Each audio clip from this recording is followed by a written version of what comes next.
Presidente Zanin, dai dati presentati oggi emerge che il Friuli Venezia Giulia è ancora un po' indietro rispetto ad altre regioni nel campo dell'imprenditoria giovanile. Che cosa sta pensando di fare la regione in questo senso? Ma noi stiamo operando di fatto su due linee. La prima, siamo intervenuti con la detassazione per le nuove imprese, è previsto per il primo triennio l'azzeramento dell'IRAP, quindi anche imprese che magari possono essere promosse, start-up da giovani imprenditori, godranno di questo regime fiscale agevolato. E tra l'altro invece per la zona montana questa detrazione permarrà nel tempo, quindi non solo per le nuove imprese ma anche per le imprese in essere. Quindi anche qualcuno che volesse investire su realtà già esistenti avrebbe questa detassazione. Ma la cosa strategica sarà sicuramente infrastrutturare il Friuli Venezia Giulia nel manifatturiero a servizio di quella che sarà la grande occasione di questa regione, che è la portualità e segnatamente la cantieristica nella zona di Monfalcone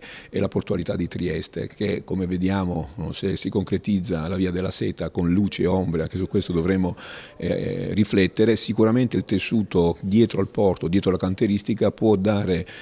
grossa opportunità in termini di aziende, di servizi, penso alla logistica, penso alla manifattura, al servizio della cantieristica, penso a tutti i servizi informatici per la gestione delle merci che arriveranno sul porto, e credo che questa sarà un'occasione che la Regione non solo dovrà cogliere e coglierà, ma sarà anche un'occasione per dare opportunità ai nuovi studenti che si laureano, alla nuova forza, diciamo così, imprenditoriale, professionale della nostra Regione, e addirittura noi crediamo possa anche richiamare i cervelli dall'estero, perché abbiamo anche una responsabilità etico-morale nei confronti dei nostri ragazzi che hanno trovato fortuna nel periodo della crisi fuori da questa regione, che possano ritornare per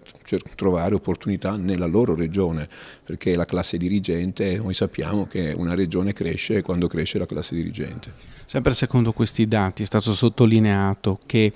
crescono le imprese del terziario, le imprese dei servizi, ma è stato anche detto che se non c'è una crescita adeguata del manifatturiero, anche per queste imprese la situazione potrebbe essere dura in futuro. È d'accordo? Sì, sono d'accordo, perché i servizi sono servizi alla manifattura, all'impresa, al pubblico, cioè i servizi si appoggiano a attività già in essere. Diciamo, l'attività principe è sicuramente il manifatturiero, e la nostra regione è in tanti settori leader nella capacità di produrre qualità nei prodotti quindi anche nel settore delle costruzioni, dicevo prima la cantieristica, insomma, quindi abbiamo grande tradizione, però è chiaro che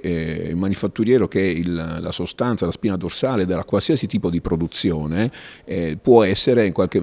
qualche modo il traino anche per i servizi. Insieme al manifatturiero io metterei anche il primario. Io credo molto in un rilancio dell'agricoltura di qualità, io credo che dai momenti di crisi si possa nascere con un grosso rilancio del primario, quindi anche un primario innovato, che non deve essere solo la produzione di grandi quantità di mais o di prodotti di questo tipo, ma con produzioni di alto valore aggiunto come il vino, come l'olio, come gli ortaggi, come tutta quella serie di prodotti che hanno il loro valore aggiunto proprio nel momento in cui riusciamo a chiudere una filiera. Ecco, se chiudiamo filiere, il terziario sarà sicuramente un settore che potrà ancora crescere, altrimenti no.